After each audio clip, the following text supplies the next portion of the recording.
Good morning, Gamecock fans. Welcome in to Coffee. This is Tuesday, March 18th, the year of our Lord 2025. Hope you all are doing well. Heard the weather's been great down in South Carolina and surrounding areas. It hasn't been too bad across the country. It's kind of been feast or famine for a lot of places. Bad weather, bad storms, and then nice spring weather. So we'll see how it goes, but certainly happy that all of you have decided to grace me with your presence this morning. Certainly want to thank you for that each and every day. Don't forget to enter the All Gamecocks Ernie.com March Madness Tournament. That's sponsored by Inside the Gamecocks, the Big Spur. There's prizes. There's prizes for you. If you get the best bracket, you win 5,000 cash. If you get the best bracket with the Gamecock amongst us, I'm competing. I'm not eligible to win, but you can beat me, and that'll be really nice. And I'm not all that good at filling out brackets, but you can enter to win, and there's a prize pack amongst the Gamecocks individually. It's $100 cash, gift cards, gear, kind of a nice little package. It's not 5 grand, but hey, maybe someday it will be if this thing continues to grow. And then, as a fan base, the Gamecocks compete against the rest of the country. And if you win it, you win the Ernie Cup. They send it down to Columbia, and we all have a party. So that'll be fantastic to get together and have an Ernie Cup celebration, right? So go to Ernie.com, register to with your, register to use Ernie.com. Enter on the front page of the site or on the app. You can, and then select South Carolina Gamecocks, of course, and then fill out your bracket. It's that simple. It's free.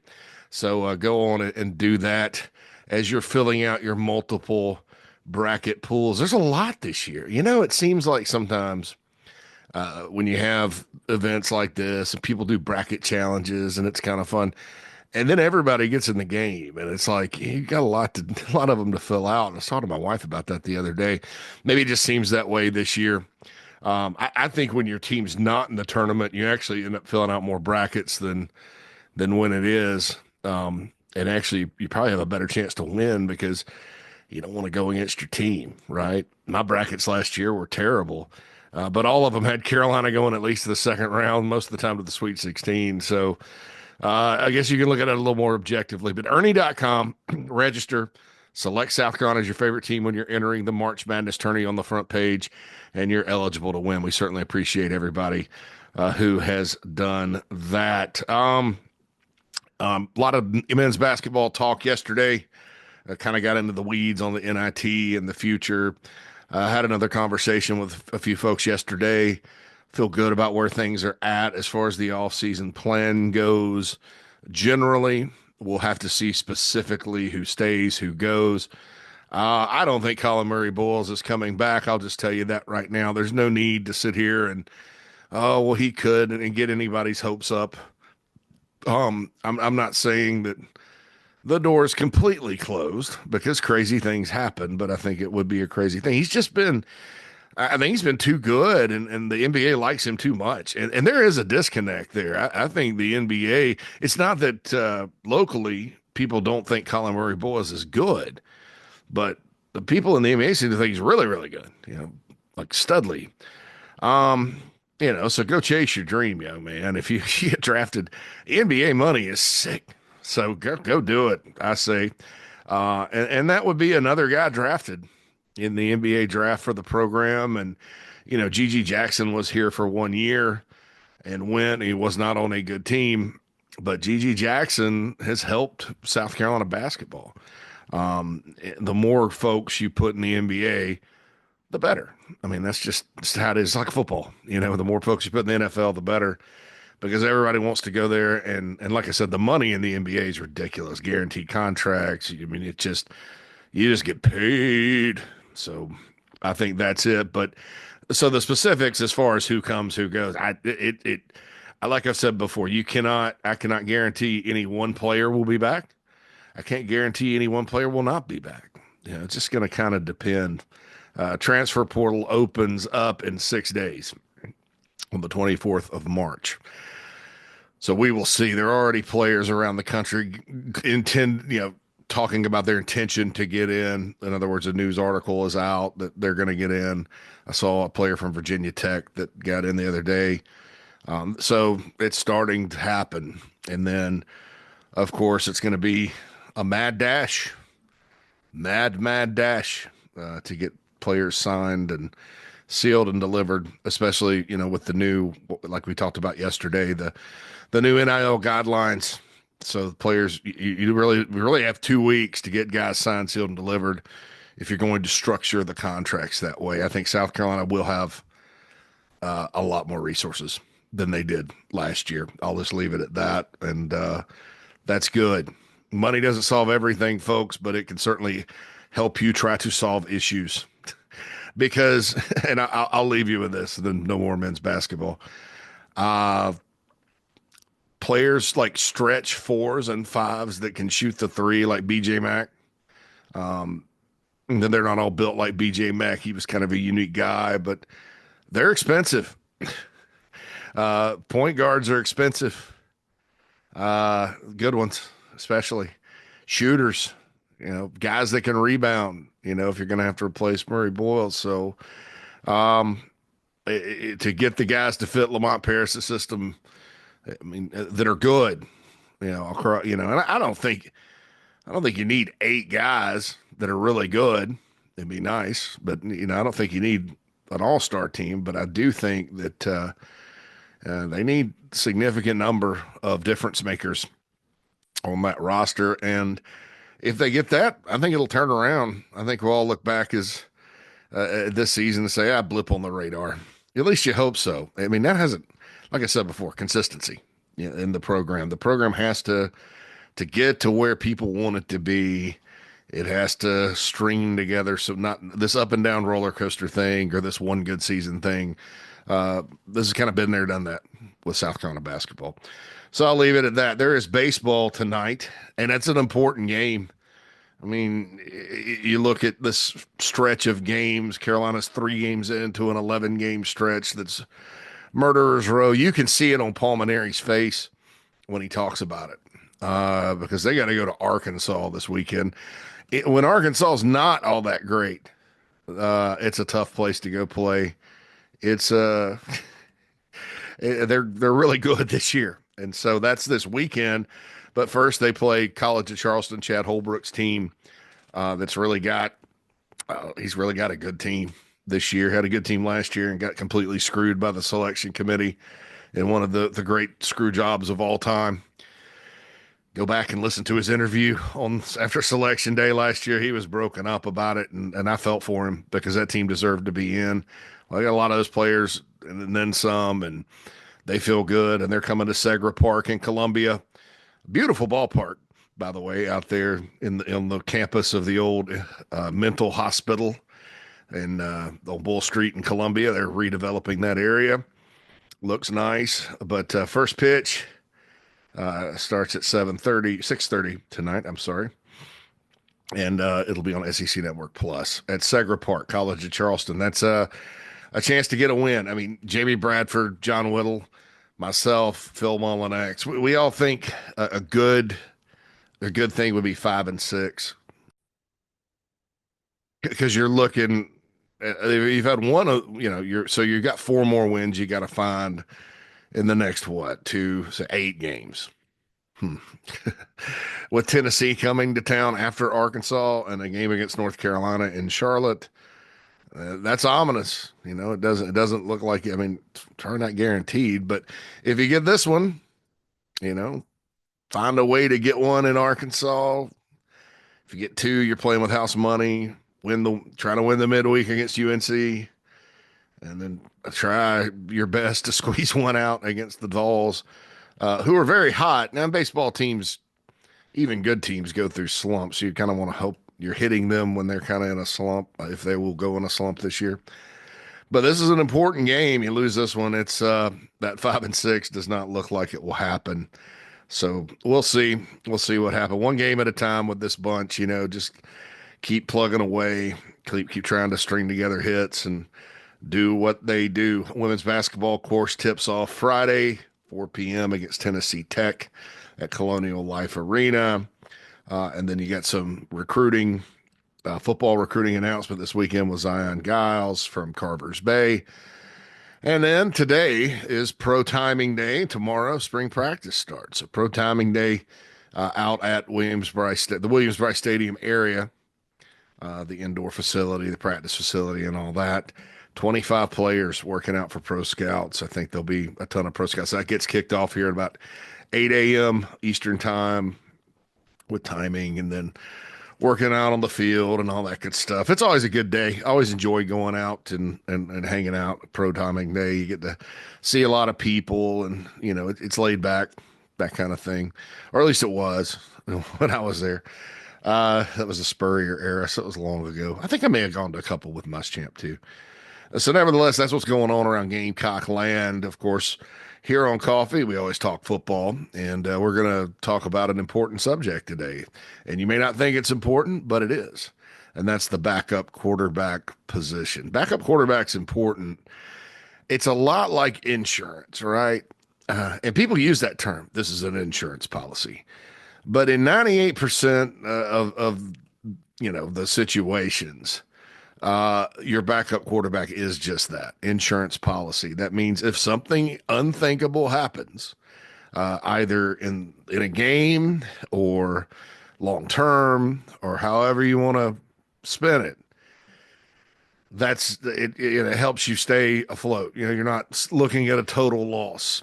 And that's basically, what it is. We spent a lot of time in the portal era because it's now, I think, with fans and all of us too, you're dealing with more known quantities or entities. I'm sorry, quantities, known entities, when you're talking about transfer portal players. And so you're kind of looking and projecting in your depth chart, who's going to be the backup defensive end, or, for example. And in a lot of cases, instead of looking and going, well, that's either a freshman that we've heard of, but he's coming in, and that's usually depending on rating as to what you think about that player, or he's a guy that has not played a whole lot, that's gone through the program, developed, now he's ready to be there. And you don't know a lot about him either, except for reports from practice and height and weight, and again, rating out of high school. The portal kind of guides you differently because you're dealing with a player that played a whole lot in most instances at his previous school, or at least was known, and you're more familiar. So the fans that don't necessarily follow every recruit and follow every player on the roster, they're a little more fired up about the backups because they know them. They know who they are because they've played at other schools in a lot of instances, not all of them. But I've just noticed that as far as the worry machine out there, it runs a little bit hotter now when it comes to backups at all positions. And that's good because I think people realize depth is important in football. And it is, because injuries, and not just bad injuries, but you're banged up sometimes, and you hold guys, and sometimes guys don't practice because of that, and they play, or you got a backup that you play a little more because a guy's banged up or something. And it is important. It's always been important, and that's been the difference sometimes in good SEC football teams. If Georgia didn't have depth last year, they would not have won the SEC, but they did. So we'll see sort of how all backups play out. But quarterback is the most important position on the field.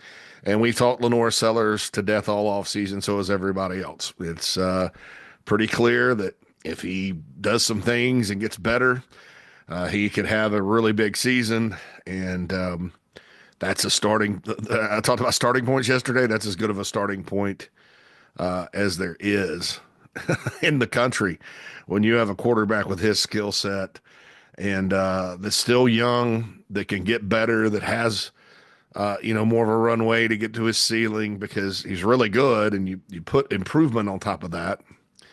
There you go. So nobody wants to see anything happen to LaNorris.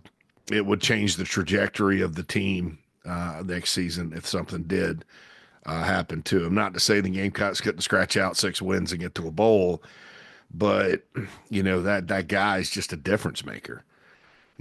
As far as what he influences over the course of a game, as far as the most important thing, which is putting points on the board. You got to score in sports, man. Sometimes around here in all sports, it doesn't seem like that's something that the Gamecocks are necessarily capable of. Sometimes, not all the time, sometimes. But last year's team actually did put points on the board. If you kind of go look at the scores of the games, they scored in the 30s, and there were a couple of hiccups here and there. And last 2 games, I don't know that they scored as many as they should have. Kind of blew it sometimes with good, didn't capitalize on drives or whatever, had turnovers in the Clemson and Illinois game. But for the most part, they put points on the board. So that's good. And not always the offense either. The defense scored too last season. But, so LaNorris Sellers, we know the importance of him. I don't have to sit here and go over it. You guys and gals know it's he's important. But you do have to prepare for all contingencies. It's like that show, The Blacklist, that I actually quit watching about 6-7 seasons in. It just got dumb to me, which is crazy because I've never loved a show like I love The Blacklist. And then just the way the writers took it, it was just terribly disappointing. That's just me. Some people still watched it, and that's fine. But I love the character of Raymond Reddington. And Raymond Reddington prepares for all contingencies. So football coaches have to prepare like Raymond Reddington for all contingencies, and that includes the quarterback situation. So last year, Carolina did that. It was almost quiet. Nobody shot off fireworks when they signed Robbie Ashford, and then they signed Davis Bevel, and I'll give Davis Bevel credit. That guy was important too. He didn't play a whole lot, but he was a player that had started at Oklahoma and had played at Pitt. And I think when you're a football coach looking at quarterback and you start preparing for all contingencies, it's not always like, okay, if so-and-so, if our starter gets hurt and has to miss a bunch of time, who can lead us or misses the season? Who can win games? That is a factor, of course, because you're always thinking about that. But then there's other things you have to prepare for too. Like, in other words, all right, so let's say you're up, and this happened against LSU, unfortunately. You're up and your quarterback can't go anymore. Who can get you out of a game? Who can not lose it for you? And Robbie Ashford, let's be honest, did not lose the LSU game. There were a lot of factors there. But he also came in, and Carolina didn't just get blown out. They competed. So who can go in there and allow the team to compete and get out of a game? And so when they looked at that, they looked at guys that had played. Robbie Ashford started at Auburn. Like I mentioned, Davis Bevel, that was backup. Well, those guys are gone. Gone. And so you don't have a player right now in the quarterback room other than LaNorris Sellers that's really gone out there and played. So it's a different situation. So you have to kind of develop that. And so I think that's a factor too when you're talking about who the backup is. And the conversation is always going to start with Air Noland, because Air was a 4 or 5-star recruit out of high school in Georgia, signed with Ohio State. Obviously, they signed really good quarterbacks. Very, very decorated guy since the class of 2024 recruiting cycle that he was in. But he's not played. He's a lefty, good arm, more of a passer, than a runner. Skill set's probably similar to, like, style-wise, I'm going to say Rattler, because that's a good comparison as far as, like, how is he going to be? He's going to beat you with his arm more so than his legs, but he can run some, mobile enough. Not the runner LaNorris Sellers is, but can run enough. Not a statue back there and all that good stuff. But his primary talent is his arm talent. Now, is his arm as good as Rattler's? Definitely not going to say that.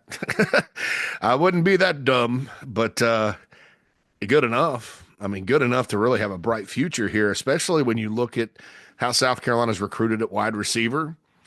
And those guys are all going to get older and better and good. And So down the road, if you're looking at an Aaron Nolan led offense with a bunch of good receivers and tight ends and backs and things of that nature, and hopefully a good offensive line, you can see kind of where it's going.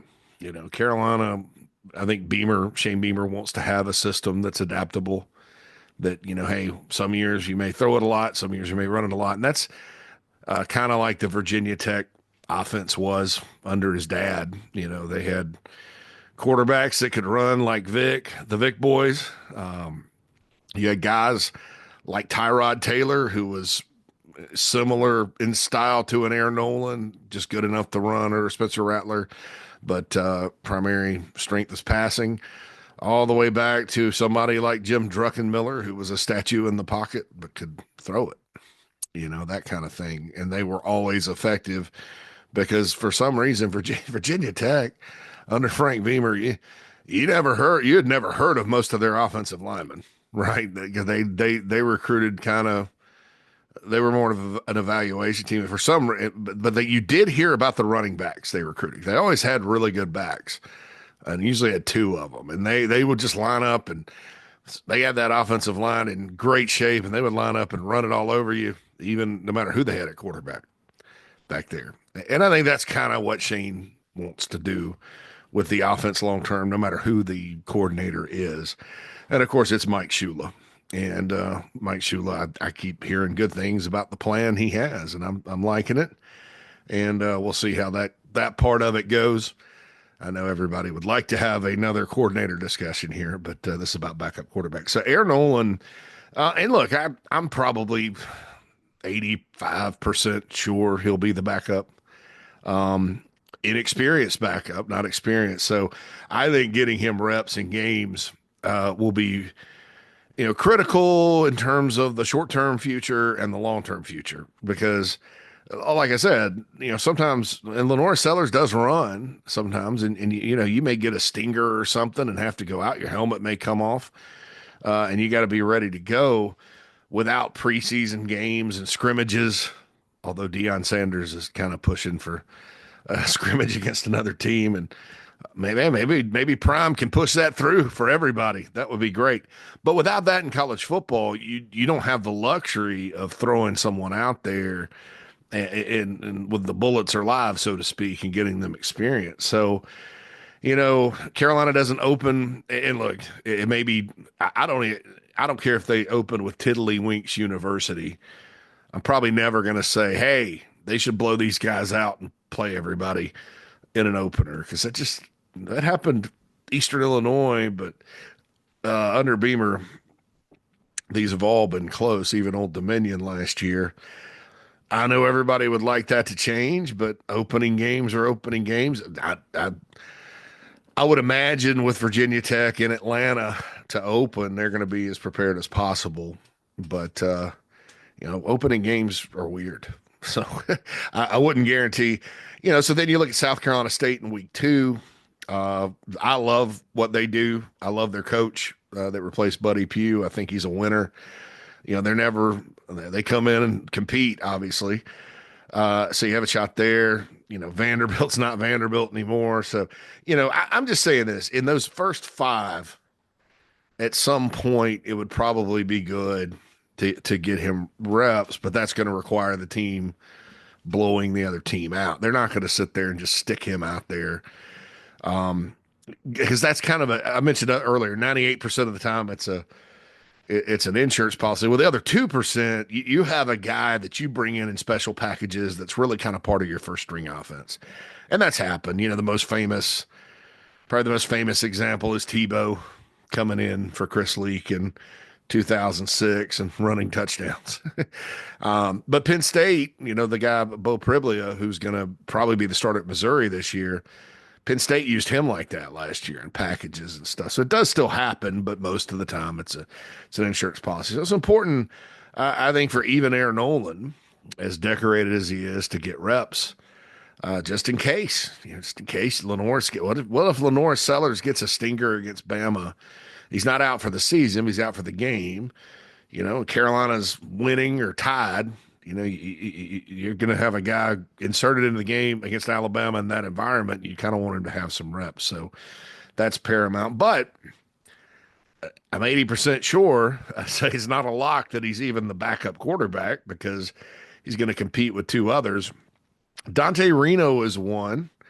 Matt Anderson said the other day, and very intelligently on the morning show, don't count him out. And I think, I don't know why there's this intense speculation around that Reno should transfer, blah, blah, blah. Again, I think it's probably because of his All-Star game performance, but I don't know that that matters. Dante's got a good arm. He's going into his second year. Players get better.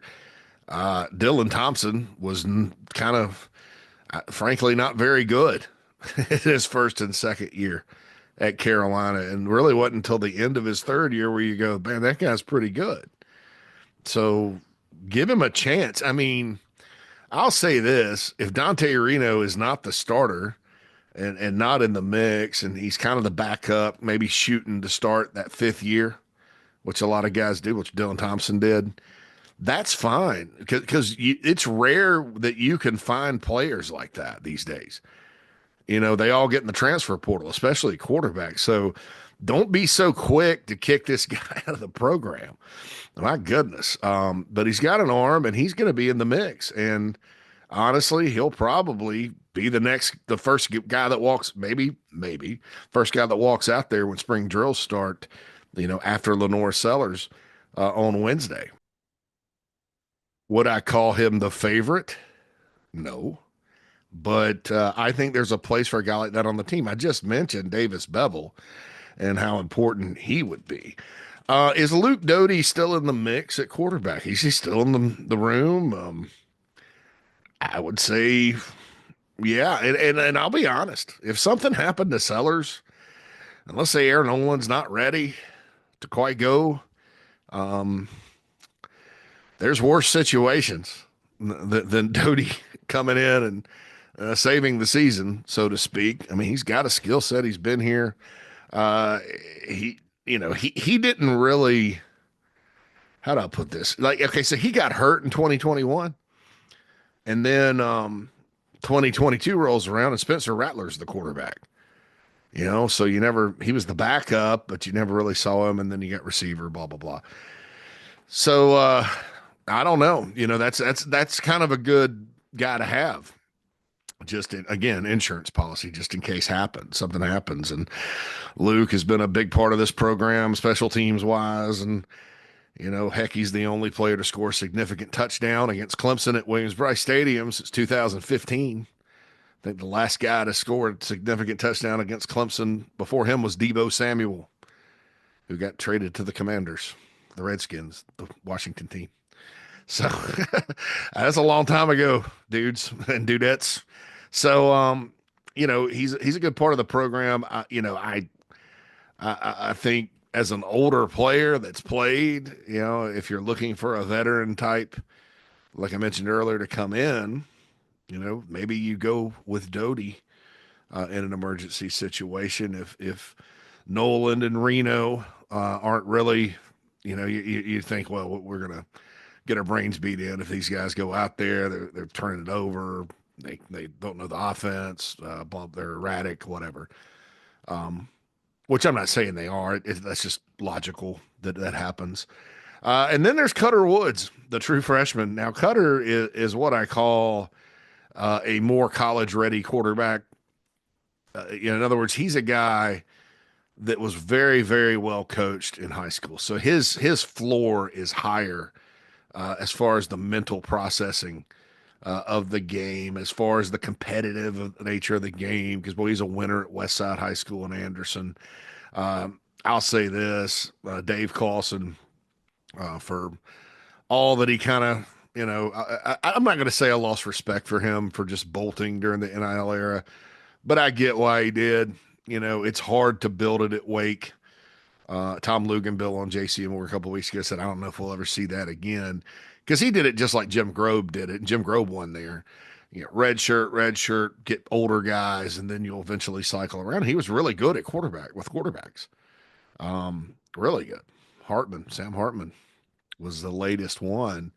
I think the reason Wake wasn't as much of a pain in the butt was that they didn't replace their quarterback after he left. So, and it got harder and harder. But I'll remind everyone that Cutter Woods was a target of theirs and immediately got him committed. And then he ended up flipping to South Carolina. And so, stars aside, I think this guy has a bright future as the quarterback at quarterback at the college level. Because I would say as the quarterback at South Carolina, but with the transfer portal these days, there's got to be winners and losers. I'll say the same thing about Aaron Nolan. And the guys that don't win the competition sometimes get out, and more power to them. Transfer quarterbacks do excellent work in college football these days. The other positions at times, but quarterbacks are hitting, and they have been since before the portal. Joe Burrow from LSU is an example of that. But I think Cutter's got a really, really bright future, and we'll battle it out. And then, down the road, past 2025, we'll see who they land in this class. Everybody. Some people continue to think Landon Duckworth's going to be the guy. I don't know. I don't know about that. I've told you my reasons why. So we'll see what happens there. So how is this all going to play out in the spring? I'll give you a little prediction. I do think Aaron Nolan wins the job. Luke Doty's kind of the wild card, and yet he's like Affleck, right? If you're using the insurance analogy, he's Affleck. For those of you that know what that is, so he's Affleck. Aaron Nolan's the main insurance. Tony Pope State Farm, by the way, giving a plug to a big time sponsor. Go to TonyPope.com. He writes insurance in South Carolina, North Carolina, Georgia. So if you're out of state, want to support a Gamecock business, do that. All right, anyway, my bad on that one. But if we're talking insurance, I got to talk about my man, Tony Pope. But anyway, so he's more Affleck, so it's like the supplemental insurance. And then you got Cutter Woods and Dante Reno. So, I mean, I can't guarantee it'll be Aaron Nolan, but I do think it will be. I think he's got talent, and I think, he'll develop some chemistry with the Gamecocks receivers. Mike Shula obviously has a track record as a quarterback coach, and will get him to the point where he wants to be at. I think they'll watch out for Cutter Woods down the road. Don't count Dante Reno out. And then there's Luke Doty, and then whoever they get. So the spring game should be exciting because I'm looking forward to seeing. I mean, we know what LaNorris can do. I'm looking forward to seeing what all these other guys can do, especially Nolan and Woods. We saw Dante do some stuff last year. Curious to see how he performs. Curious to see if Luke Doty gets reps in the spring game. By the way, Beamer confirmed yesterday there will be a spring game. So that's it. And that's good. Just one more thing from Beamer about Rasul Faison, a transfer run. They haven't cleared him yet from the NCAA. He's one that has to do the Diego Pavia rule, but my understanding is that there shouldn't be a problem. So don't freak out about a prolonged eligibility thing. I can't believe they haven't ruled on that yet, which sucks and shows you why they're disrespected. They also invited South Alabama to the NIT because Cal Riverside had already decided to go to the CBI, and then UC Riverside got out of it. So they call back the Sun Belt champs, regular season Sun Belt champs, and say, "Oh no, you're not in the NIT anymore. We're sorry." So that's the kind of bullcrap you deal with these people in Indianapolis, which by the hour get more and more clownish. But as the song says, clowns are people too, JC.